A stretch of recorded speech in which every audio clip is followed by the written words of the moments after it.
রয়েছেন স্থায়ী কমিটির অন্যতম সদস্য সাবেক মন্ত্রী ডক্টর খন্দকার মোশাররফ হোসেন স্যার। উপস্থিত রয়েছেন স্থায়ী কমিটির অন্যতম সদস্য সাবেক মন্ত্রী বিশিষ্ট শিক্ষাবিদ ডক্টর আব্দুল মঈন খান।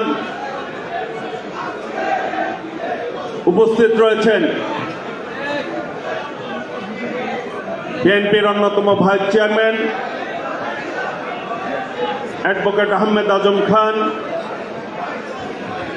মাননীয় চেয়ারপারসনের উপদেষ্টা মণ্ডলীর অন্যতম সদস্য সাবেক মন্ত্রী মহানগর উত্তর বিএনপির সাবেক আহ্বায়ক আমানুল্লাহ আমান।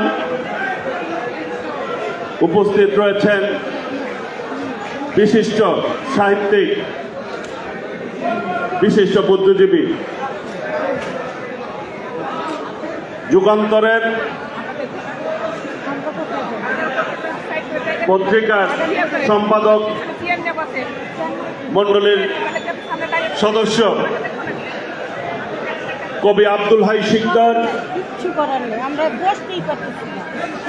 সহ নেতৃবৃন্দ, শহীদ রাষ্ট্রপতি জিয়াউর রহমান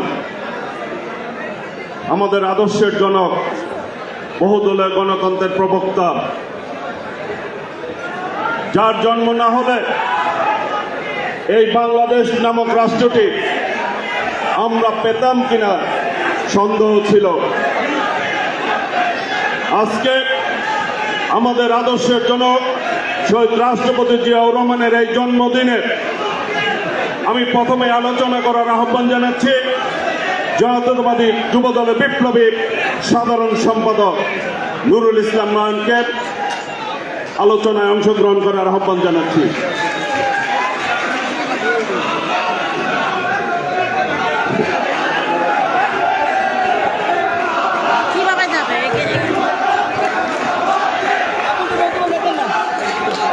প্লিজ একটু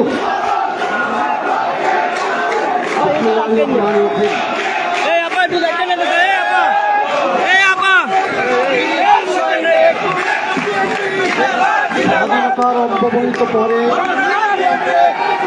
মানুষের গণতন্ত্র যখন স্থানে সমাহিত হলো,